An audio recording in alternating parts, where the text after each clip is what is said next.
watching out for you. This is Storm Team 8. And we are waking up to a winter blast. Yeah, the calendar says spring officially arrives tomorrow, 7:02 in the morning to be precise. So I suppose we could have a little countdown clock in the corner. But I think that would probably just make us even more depressed about this crazy change in the weather here because we don't have any signs that there is any big warm up ahead for West Michigan anytime soon. The most treacherous commute, though, coming for us this morning with that icy road condition and also, of course, blowing and drifting snow. Lake effect snow showers. Temps are only in the 20s today with wind chills near 10 above. Spring does officially arrive tomorrow, but it looks like we're going to have to keep on waiting to find any what we would consider warm spring weather. Here's a look at Storm Track Live radar, and you can see with that westerly wind, those lake effect snow bands come inland very far from the Lansing area back to the lake shore. We'll see snow showers from Muskegon to Big Rapids and Alma today.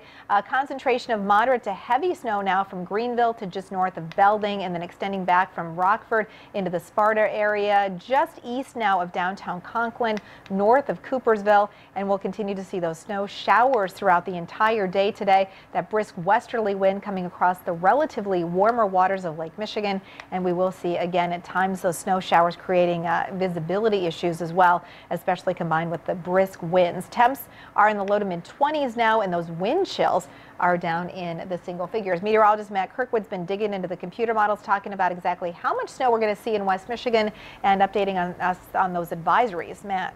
Also digging in some of the records. I looked back at last year because obviously last year we had an incredible March, and on this date last year we had 81 degrees, which was the second 80-degree temperature of March 2012. Today, our wind chill will hover around 10 to 15 degrees above zero. So today we'll feel 60 to 70 degrees colder than last year on the same date. And it's because of that cold we have the lake effect snow advisories out there, essentially from Newaygo, Kent, also Berry and Kalamazoo County to the west. And I don't think it's so much for the snow.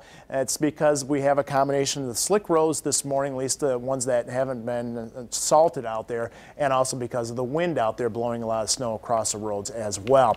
This is what we're expecting as far as snowfall. I don't think anyone's going to pick up much more than 1 to 2 inches of snow. A couple reasons for that. We will not see any distinct band of snow setting up with the very strong winds out there. Plus, with a higher sun angle this time of year, it's really hard to accumulate the snow. Possibly about 3 inches, maybe a little bit more once you get north of Big Rapids, right along US 131. But note the wind, very strong out there today out of the west at 25, actually 20 to 30 miles an hour sustained. We'll see some wind gusts up around 40 miles an hour at times. Of course, that's going to put that wind chill down around 40, or actually down around 10 above. And keep in mind those north-south oriented roads, you may have to tug at that steering wheel at times with that very strong wind. So be aware of that. Terry. And we are looking at basically today one of those what you see is what you get kind of days. Temps holding steady in the 20s. The icy, slippery conditions and wind chills will be in the single figures all day. Your 8-day forecast will show highs in the 20s again for tomorrow. Low 30s by the end of the week. We'll see the biggest concentration of snow today, tonight, into tomorrow. Scattered flurries through the end of the week, and we're back into the low to mid 40s here for the weekend. I saw a great photograph online on Facebook here. I don't want to put it on TV because it might be offensive to some, but it had a groundhog. When has that stopped you? Yeah, you're right. Really?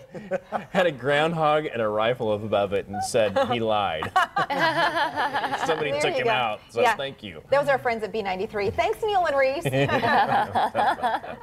All right, thank you, Terry.